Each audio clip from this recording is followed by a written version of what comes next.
네, 안녕하세요. 오늘 10월 25일. 오늘 말씀은 욥기 12장 13절에서 25절입니다. 제가 읽겠습니다. 지혜와 권능이 하나님께 있고 계략과 명철도 그에게 속하였나니 그가 오르신즉 다시 세울 수 없고 사람을 가두신즉 놓아주지 못하느니라.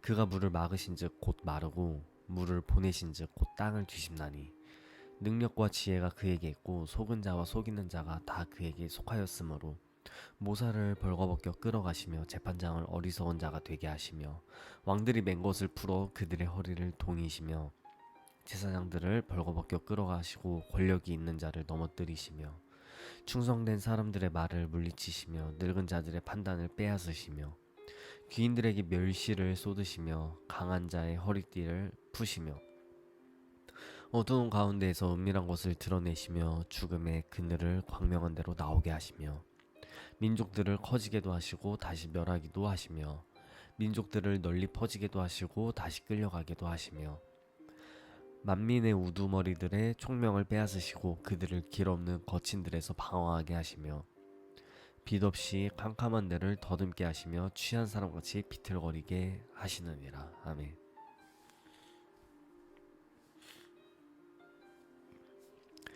친구들의 자기 확신이 가득한 조언들은 욥에게 아무 소용이 없음을 말씀을 통해 계속해서 느낄 수 있습니다. 욥, 너가 다시 회개하면 돌이키실 거야. 너의 기도를 들으실 거야. 너도 죄인이어서 그래. 다시 한번 손을 주님께로 뻗어봐. 주님께서 전보다 더 나아지게 만들어 주실 거야. 그들이 말하는 하나님의 모습은 들으면 되게 그럴듯해 보입니다. 하지만 전혀 현실은 그렇지 않죠. 그러니까 그들이 말하는 어떤 모습들, 이야기들은 하나의 프로그램 알고리즘처럼 뭐뭐 하면 뭐뭐 된다, 이런 틀에서 벗어나지 않고 있음을 보게 돼요. 그러니까 그들의 조언 속 인과관계는 자신들의 지식적, 인지적, 경험적 한계에서 벗어나지 못하죠. 그들은 마치 자신들의 생각 속 하나님이 하나님의 전부인 양 생각을 하고 이제 욥의 반응들을 보고 답답함을 못 이겨서 이제 표출하고 있습니다. 계속. 오늘 이 말씀을 들으면서 오늘 주일 설교 때 나눴던 것들이 생각이 나더라고요. 그러니까 오늘 나눴던 주제가 내가 하나님에 대해 갖고 있는 이미지 형상이었습니다. 그 갈라디아서에서 바울이 갈라디아 교회 성도들에게 그 피력했던 것은 예수님을 믿고 하나님 아버지의 자녀된 그리스도인의 정체성이었습니다. 예수 그리스도께서는 주기도문에서도 그렇고 계속해서 이스라엘 백성들에게 가르쳤던 중요한 것이 하나님은 아버지이시다라는 개념이었습니다. 주기도문 처음에 나오는 하늘에 계신 우리 아버지라는 표현도 갈라디아서 4장 6절에 있는 아바 아버지와 원어로 같은 뉘앙스라고 합니다. 우리나라 말로 아빠와 같은 뉘앙스이며 아버지를 굉장히 친밀하게 부르는 표현이라고 합니다. 이 이스라엘 문화에서는 아버지가 굉장히 엄하고 권위적이었습니다. 자녀들에게 있어 아버지라는 존재는 내가 이제 인정받아야 하는 대상이었고 그만큼 상처도 굉장히 많았을 것입니다. 그런 그들에게 하나님께서는 너희들의 아버지가 되시며 너희들의 어떠한 모습을 보고 살아가는 것이 아닌 존재 자체를 살아가신다라는 그런 메시지들이 와닿기가 힘들었을 것입니다. 예수님께서는 하나님의 그 사랑을 여러 비유로 말씀하셨습니다.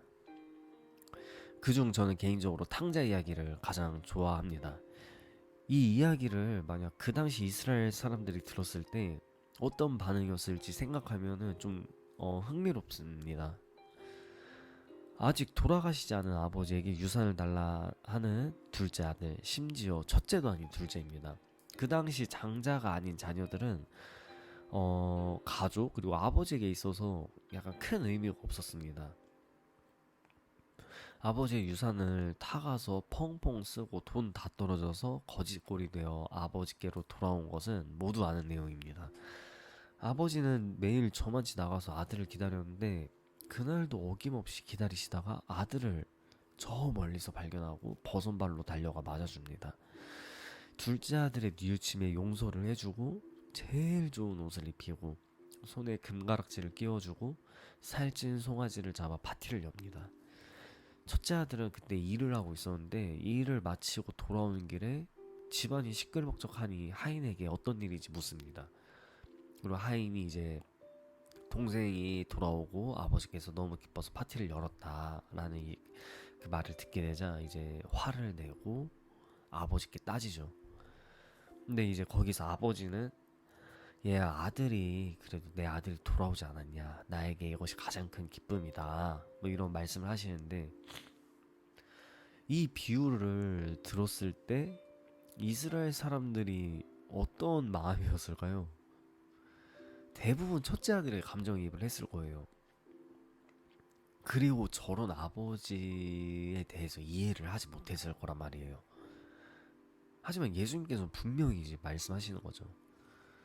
하나님 아버지가 바로 이런 분이시다. 그러니까 그들 안에 단단히 굳어져 있는 아버지에 대한 인식과 사랑에 대한 인식을 깨시기 위해서 예수님께서 계속해서 가르치셔야 됐습니다. 그리고 본을 보이셔야 했고요. 바울 또한 마찬가지고요. 이처럼 우리도 우리 안에 하나님 아버지에 대한 저마다의 형상이 있습니다. 누군가는 엄하신 하나님의 형상이 있을 수 있고, 누군가에게는 한없이 자상한 모습, 또 누군가에게는 비즈니스적인 모습으로 나에게 무언가를 계속 기대하고 결과를 바라시는 모습으로 잡혀 있을 수 있습니다. 우리가 생각하는 모든 모습이 하나님께 있을 수 있어요. 악한 모습이 아닌 이상 주님께서는 우리를 창조하셨잖아요. 우리의 인격과 마음을 모두 창조하셨기 때문에 그것들을 이미 내재하고 계시고 이미 알고 계세요. 그렇기 때문에 우리가 생각하는 모습이 그게 악한 모습이 아닌 이상 하나님께 분명히 있을 수 있죠. 하지만 그 모습이 하나님의 전체는 아닙니다. 아주 작은 부분에 불과해요.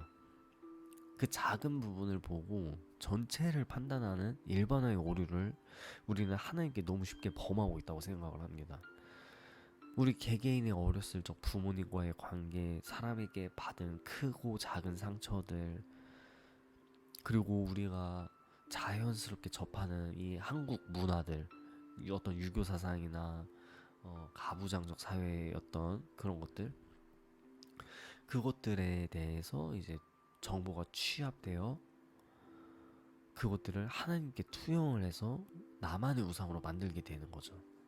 이러한 하나님의 형상을 깨지 못하면 왜곡된 하나님께 또다시 상처를 받고 하나님께서 원하시는 그 깊은 교제를 이제 하지 못하게 되는 경우가 되게 많은 것 같습니다. 이러한 왜곡을 깨기 위해서는 하나님에 대해 정확히 쓰여있는 정보를 봐야 합니다. 내 생각, 내 경험, 문화로 만들어진 것이 아니라 말씀을 통해 하나님의 모습을 알아야 합니다. 말씀을 기준으로 주님이 어떤 분인지 꼭 기억해야 합니다. 욥의 친구들의 모습을 보며 욥은 답답해하는 것이 막 느껴집니다. 자신의 대답과 울부짖음에 친구들은 전혀 이해하지 못한다고 생각하는 것 같습니다. 계속해서 자신들 마음 안에 자리 잡고 있는 하나님의 형상에 대해 욥한테 설명하려고 애쓰죠. 하지만 욥은 친구들의 파편적인 하나님의 모습을 꿰뚫어보고 하나님의 본질적인 모습을 말하며 호소하는 것처럼 이제 느껴집니다. 파편적인 모습에 편향된 하나님을 믿는 믿음은 사실 불안정할 수밖에 없습니다. 그 모습으로 이해할 수 있는 현상, 이해할 수 없는 현상, 그러니까 내가 주님을 알고 있는 그 범위 이상으로 경험들을 이제 고통을 겪게 되면 하나님을 부정할 수밖에 없게 될 것 같습니다. 하지만 욥은 하나님이 어떠한 분인지 이제 막 적나라하게 고백하는 모습을 통해 그의 하나님을 향한 믿음의 지경이 굉장히 넓을 수밖에 없구나라는 생각을 하게 됩니다. 그러니까 하나님은 착하시고 섬세하시다, 이러한 뉘앙스로만 하나님을 느낀 사람들은 예를 들어서 이제 욥처럼 이해할 수 없고 약간 더 자기가 생각하는 고난 이상의 고난이 오면은 굉장히 힘들 것이에요. 하지만 욥은 이러한 하나님 또한 알고 있지만 오늘 말씀처럼 되게 권위적이고 또 그만한 자격이 있고 굉장히 파괴적인 모습까지도 인정을 하며 고백을 하죠. 이러한 하나님에 대한 인지적 스펙트럼이 되게 넓기 때문에 그 믿음 또한 더 깊을 수밖에 없다고 생각을 합니다. 우리 안에 여러분들 마음 안에 하나님은 어떤 모습으로 자리 잡혀 있나요? 만약 그 내가 알고 있는 하나님의 범위를 넘어서는 일이 생긴다면 나는 하나님께 어떤 마음이 생길 것 같습니까? 또 이제 욥의 친구들처럼 누군가의 고민과 고통에 나는 내가 아는 하나님의 모습만을 고집하며 상대를 답답하게 여기는 잘못을 했거나 또는 할 수 있지 않을까 한번 고민해보는 시간이 또 있었으면 좋겠습니다. 네, 기도하겠습니다. 하나님 아버지, 오늘 말씀을 통해 욥의 친구들과 욥이 느끼고 있는 하나님의 모습을 비교해 보았습니다. 확실히 욥의 친구들보다 욥이 생각하는 하나님의 범위가 넓음을 느낍니다. 하나님의 여러 모습들을 인정하고 고백할 수 있기에 주님의 음성을 더 기다릴 수 있는 힘이 있을 거라 생각이 들었습니다. 우리 안에도 편협한 파편적인 하나님의 모습이 하나님의 전부인 것처럼 생각하며 살아가고 있다면 주님을 다시 제대로 알기 원합니다. 말씀을 통해 하나님께서 우리를 향하신 그 사랑이 얼마나 거대한지 알게 해주세요.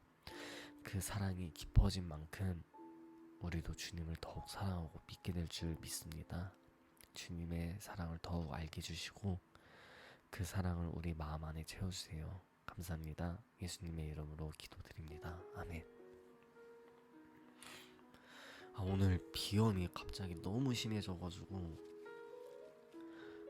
하는데 지금 굉장히 힘드네요. 막 코 막히고 발음도 안 나오고 계속 코 훌쩍거리고 조용히 소리 안 나게 최대한 하려고 했는데 너무 힘들었습니다. 그래도 들으시는데 많은 불편함이 없기를 바랍니다. 오늘 월요일인데 오늘 하루도 또 잘 시작하셨으면 좋겠습니다. 이번 한 주도 무엇보다 주님 생각 더 많이 하고 주님 더 사랑하려고 애쓰는 우리들이 되었으면 좋겠습니다. 네, 감사합니다. 안녕.